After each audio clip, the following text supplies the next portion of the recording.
Oi. Mas aí, tá falando agora, voltando no assunto.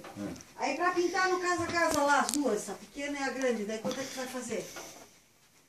Só vou passar com meus irmãos. Ficando aqui de 2.800, passa até por 2.500. É, então eu vou falar dele junto com a outra. 2.500 eu pinto lá. Só vou falar pra passar pra eles. 2.500 com mais 400, 2.900, já fizemos a inteira.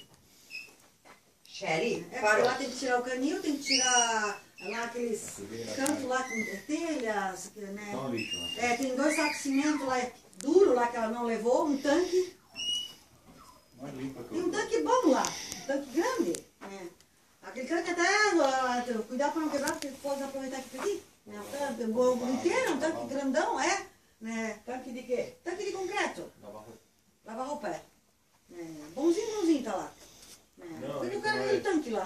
Fala pro teu irmão lá, 2.900, eu pintemos por fora e faço a limpeza tem mesmo. Arranco o canil, tudo. E aí tem que fazer o, como é que é o negócio da fossa, como é que é o nome? Lá tem que ter o piso, né? É, mas lá na rua.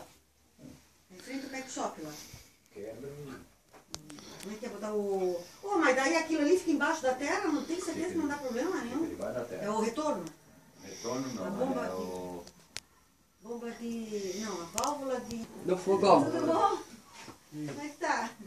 Oi, tudo bom? Passemos o dia comendo aqui, o ano virou fogão Tá o aí. dia inteiro aqui. Eu falo pra Quentinho tirar pra isso caramba. daqui. Não, Vem aí, tomar um café aqui, ó. Tira daqui, tira isso dali, põe isso ali, áreazinha ali. Ele não quer?